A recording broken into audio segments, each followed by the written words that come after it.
रुड़की पहुंची राष्ट्रीय मुस्लिम मंच की प्रांतीय संयोजक सीमा जावेद ने कहा कि राष्ट्रीय मुस्लिम मंच के संरक्षक इंद्रेश कुमार की विचारधारा से प्रभावित युवाओं और महिलाओं को महत्वपूर्ण पदों की जिम्मेदारी दी जाएगी।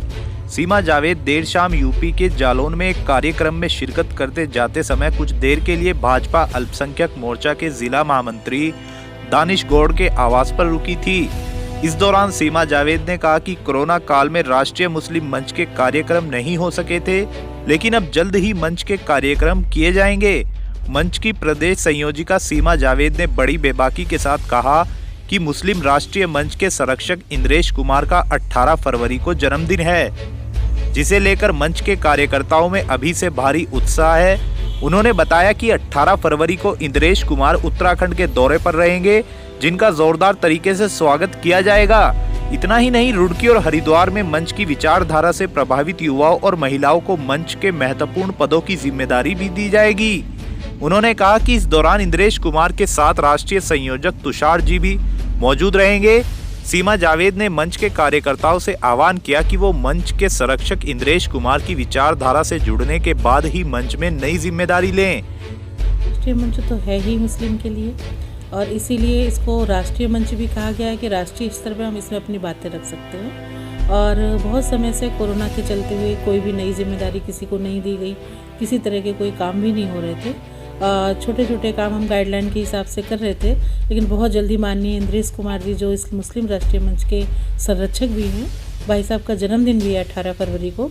तो मैं ये सोच रही थी कि रुड़की में आके इस बार, क्योंकि यहाँ पर जो नौजवान हैं वो काफ़ी उत्साहित हैं मंच में जुड़ने के लिए, उसकी कार्य को देख के, मंच की विचारधारा को देख के, तो मुझे लगता है कि इन लोगों को जिम्मेदारी भी दे देनी चाहिए जल्दी ही, जैसा कि हमारे मंच में होता है। जो ऊपर से लोग आएंगे, प्रभारी आएंगे, राष्ट्रीय संयोजक तुषार कांत जी आएंगे, और भाई साहब के दिशा निर्देश के अनुसार इन लोगों को जिम्मेदारी भी दी जाएगी, ताकि मंच को मजबूती मिले और आगे काम हो सके। तो बहुत समय से जो हम लोग सुस्त पड़े हुए थे, अब कोरोना से धीरे धीरे लोगों का ध्यान भी हट रहा है, और हमारे जो भी कार्यक्रम होंगे वो गाइडलाइन के हिसाब से होंगे। हमारी कोशिश ये रहेगी कि जल्दी ही हम माननीय इंद्रेश कुमार जी को भी यहाँ पर बुलाएं और इन नौजवानों को उनसे मिलवाएं। देखिए, एक्टिव नहीं है ये तो हम नहीं कह सकते, क्योंकि मंच ने अपना काम कभी नहीं छोड़ा।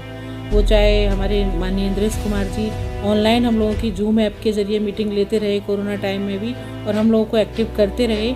लेकिन दूसरी बात ये है कि युवाओं को जोड़ने वाली बात, ये कौन सा मंच नहीं चाहेगा कि हमारे साथ युवा ना जुड़े। युवा का उल्टा होता है वायु, और वायु का वेग उधर ही जाता है, जिधर हवा चलती है उधर ही लोग जाते हैं। तो सबसे ज़्यादा किसी भी मंच को अगर मजबूत करना है तो हमारे, क्योंकि मंच को 18 साल भी हो चुके हैं और हमारा मंच एक तरीके से अब बालिग हो चुका है, तो इसलिए अब हम ज़रूर चाहेंगे कि युवा वर्ग इसमें आए और जुड़े। और जो युवा काम करता है वो एक वृद्ध व्यक्ति तो कभी नहीं कर सकता है। तो युवाओं का जब इसमें जुड़ाव होगा तो हमारे मंच को बहुत ज़्यादा मजबूती मिलेगी, और हम ऐसी उम्मीद करते हैं कि जो काम अब तक हम नहीं कर सके उन युवाओं के साथ मिलकर हम और अच्छे से करेंगे। हाँ, पहले से भी महिलाएं इसमें शामिल हैं और आगे भी किया जाएगा महिला विंग में, क्योंकि देखिए मुस्लिम समाज की बहुत कम महिलाएं बाहर निकलती हैं, और हमारा यही सबसे बड़ा उद्देश्य है कि इन महिलाओं को हम किसी तरीके से इससे जोड़ें, क्योंकि मंच से जुड़ने के बाद ही वो समझेंगी। क्योंकि हमारे मंच का नारा भी है, आधी रोटी खाएंगे, बच्चों को पढ़ाएंगे। जिस जनरेशन में शिक्षा की बहुत कमी है, हमारे यहाँ महिलाएं अगर पढ़ भी लेती हैं तो भी घर के अंदर ही रहती हैं। हमारा ये उद्देश्य, वो पर्दे में बेशक रहे, हमें उनके पर्दे से कोई गुरेज नहीं है, लेकिन वो अपने काम करें, वो काम करे। एक महिला जब पढ़ती है ना, तो 3 पीढ़ियाँ पढ़ती हैं परिवार की। तो एजुकेशन के ऊपर पूरा ध्यान है, और महिलाएं जब आगे निकलेंगी तभी वो अपने समाज को, अपने परिवार को और अच्छे से अच्छी शिक्षा दे सकेंगी। ये हमारे लिए बहुत ज़रूरी है, और हम ये ज़रूर करेंगे। उनको जोड़ने के लिए हम मंच की जो हमारी विचारधारा है उससे उन्हें जोड़ने का प्रयास करेंगे। माननीय इंद्रेश कुमार जी का जब यहाँ कोई कार्यक्रम लगेगा तो वो उनकी विचारधाराओं को भी समझेंगे।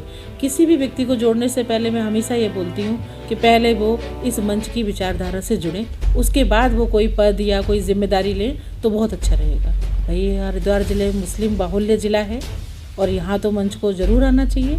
पहले भी यहाँ पर बहुत अच्छे अच्छे कार्यक्रम हुए हैं, और रुड़की में तो अक्सर ही मुस्लिम राष्ट्रीय मंच के कार्यक्रम बहुत अच्छे होते हैं, कलियर में। तो हरिद्वार भी बहुत अच्छे से काम करेगा, पूरी उम्मीद है। बिल्कुल, इनको हम जिला स्तर पर जब टीमें बनाएंगे तो जो युवा है, युवा घर घर जाके हमारे मंच की विचारधारा को फैलाएगा। तो गांव-गांव जाके हमें छोटी छोटी बैठकें करने पड़े, और हम इसको चाहेंगे कि जितने भी एक्टिव मेंबर हैं जो समाज के लिए कुछ देना चाहते हैं वो हमारे मंच से जुड़ें। मैं ये संदेश देना चाहूँगी मुस्लिम राष्ट्रीय मंच उत्तराखंड की प्रांत संयोजिका, महिला संयोजिका होने के नाते महिलाओं को मैं ये संदेश देना चाहती हूँ कि देखिए, चार दीवारी में रहने का वक्त तो निकल गया है। आप चार दीवारी में भी रहिए, लेकिन समाज के लिए भी आपकी बहुत जिम्मेदारियाँ बनती हैं। वो आप आगे आइए और उनको समझाइए, नई बच्चियों को समझाइए, ताकि वो मंच से जुड़ें और अच्छा काम करें। और साथ ही युवाओं के लिए आपने जैसे सवाल किया, तो युवा को मैंने पहले ही बताया कि युवा वर्ग अगर जुड़ता है तो किसी भी मंच को बहुत अच्छी मजबूती मिलती है, और हम बिल्कुल चाहेंगे कि युवा हमारे साथ जुड़े।